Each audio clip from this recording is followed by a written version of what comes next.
So while we wait for the universe to deliver our dream podcast guests, let's get to our next category. James, I love sports because they're fun and games are the best, obviously, but it's not all fun and games. It's also a massive business, and it just so happens to provide a life distraction.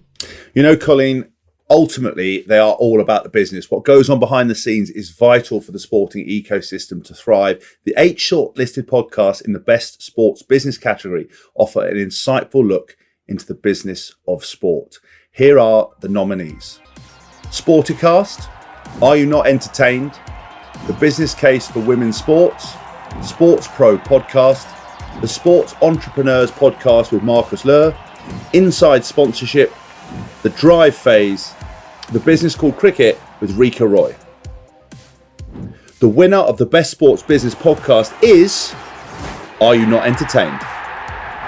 We now welcome Giles Morgan from the Are You Not Entertained podcast. Congratulations, Giles. What does it mean for you to win this prize? We're really chuffed.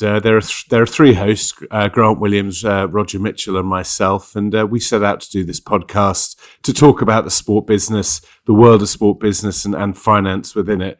I don't think we ever expected to win anything very much other than maybe get a few family members to listen, and it's grown and grown and grown, and we're really, really chuffed. Have you been surprised about the reaction that you've had to it? I think we've been surprised and humbled because we're none of us are journalists, so we've all come from different areas of the world of sort of finance and marketing and consultancy, but we have pretty strong views ourselves. So whether we're talking and arguing amongst ourselves or bringing in guests and then trying to beat them up verbally as well, it's not for the faint-hearted, and I think that's what people have liked, is there's opinion rather than just kind of vanilla.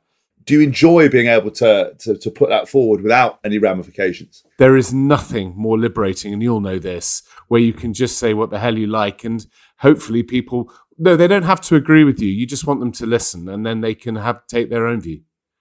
What's next for the podcast? Where do you want to grow it? Because it seems like a group of friends that came together. You've got this audience. You've obviously won this award. Is the sky the limit? Do you want to change direction, or do you want to stay at podcasting? Well, I think we'll keep it very core to the sports industry. That's where the growth is. And with all the technology and evolvement of technology, the whole world of finance and sport is changing. We've got a couple of new shows, and then we carry on with the existing shows as we are. But, if someone comes up with a good idea, as you know, we'll consider it. One last question. Do you want to thank anyone for helping you get this award? Well, it sounds a bit glib, but obviously one has to thank one's listeners because they're the people that vote. They're the people that like the show or don't like the show. So there's them. Also, we have a wonderful producer, James Gibb, who he lives in the Cayman Islands, so we shouldn't feel that sorry for him. But he has the thankless task of pulling it all together. So from Grant, Roger, me, thank you to our listeners and to James in the Cayman Islands. Thank you so much, Charles. And I hopefully I'll see you soon behind opposite on a table with extensive amounts of food and alcohol. You certainly will, James. I look forward to it.